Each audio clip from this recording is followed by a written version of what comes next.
మనము ఈరోజు ఈ వీడియోలో జలుబు దగ్గు మన ఇంట్లో ఉన్న వస్తువులతో ఎలా పోగొట్టుకోవాలి, కఫం వచ్చినప్పుడు ఎలా పోగొట్టుకోవాలి, తీవ్రమైన దగ్గుతో ఉన్నప్పుడు ఏ విధంగా మనం చేస్తే పోతుంది అనేది ఈ వీడియోలో తెలుసుకోబోతున్నాం.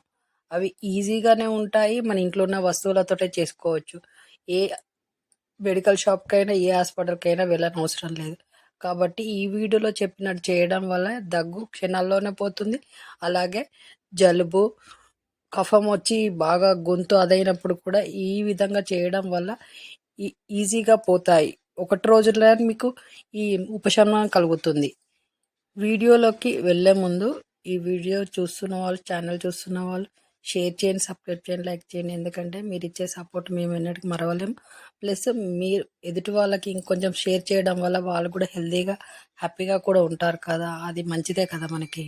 ఇప్పుడు వీడియోలోకి వెళ్దాం. బాగా జలుబు దగ్గు ఉన్నప్పుడు పుదీనా ఆకులు ఒక గిన్నెలో వేసి బాగా మరిగించి ఆ వడకట్టిన వాటర్ని డైలీ తాగడం వల్ల వెంటనే మీకు జలుబు దగ్గుపోతుంది.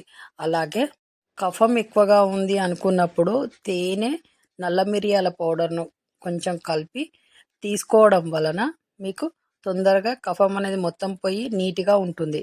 దగ్గు బాగా ఇబ్బంది పెడుతుంది అనుకున్నప్పుడు, తీవ్రంగా ఉంది అనుకున్నప్పుడు వెల్లుల్లిని బాగా దంచి వెన్నతో కలిపి తీసుకోవడం వల్ల దగ్గు త్వరగా తగ్గుతుంది.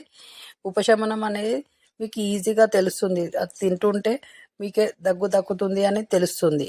కాబట్టి ఈ విధంగా వేడి నీళ్ళల్లో అల్లం ముక్కలేసి బాగా మరిగించి తేనె తీసుకోవడం అందరికీ తెలుసు కదా, అట్లా చేసినా కూడా ఉపశమనం తొందరగానే కలుగుతుంది.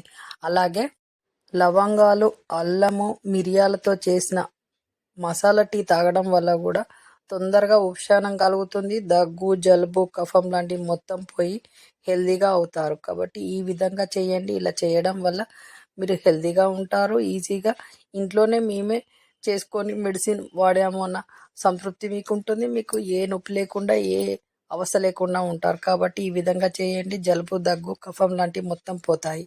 చూశారు కదా ఈ వీడియోలో చెప్పినట్టు జలుబు, దగ్గు, కఫం ఉన్నప్పుడు ఎలా చేయాలనేది. ఆ విధంగా చేయండి. అలా చేయడం వల్ల మీరు హెల్తీగా ఉంటారు, హ్యాపీగా కూడా ఉంటారు. కాబట్టి అలా చేయండి. ఈ వీడియో చూస్తున్న వాళ్ళు మీ బంధువులకైనా, మీ ఫ్రెండ్స్కైనా షేర్ చేయండి. దీనివల్ల వాళ్ళకు కూడా హెల్తీగా, హ్యాపీగా, సంతోషంగా ఉంటారు. కాబట్టి అందరూ ఆరోగ్యంగా ఉండాలనేదే మన ఉద్దేశం కదా, ఈ ఛానల్ ఉద్దేశం. కాబట్టి అందరూ ఆరోగ్యంగా ఉండాలి, సంతోషంగా కూడా ఉండాలి. కాబట్టి ఈ విధంగా షేర్ చేయండి, సబ్స్క్రైబ్ చేయండి. మీరు ఇచ్చే కనీసం లైక్ అయినా చేయండి అబ్బా. చేయడం వల్ల ఈ వీడియో ముందుకు పోతుంది, చాలామందికి రీచ్ అవుతుంది. మన ఛానల్లో ఇక మీదటి నుంచి మంచి మంచి వీడియోలు రాబోతున్నాయి. కాబట్టి మీరు చూస్తూ ఉండండి, మంచి మంచి టిప్స్ను ఫాలో అవుతుండండి. ఇలా చేయడం మీకు ఏదైనా ప్రాబ్లం ఉన్నా కూడా కామెంట్ బాక్స్లో అడగండి అబ్బా. అడగడం వల్ల మీకు కావాల్సిన ఇన్ఫర్మేషన్ ఇవ్వడానికి మేము ట్రై చేస్తాము. కాబట్టి కామెంట్ బాక్స్లో అడగండి. ఈ మంచి వీడియోతో, మంచి హెల్త్ టిప్స్తో మీ ముందుకు వచ్చే వరకు సెలవు. నమస్తే. మీ చేతిలోనే మీ ఆరోగ్యం ఉంది. నా సబ్స్క్రైబర్లు పూర్తి ఆరోగ్యవంతులు.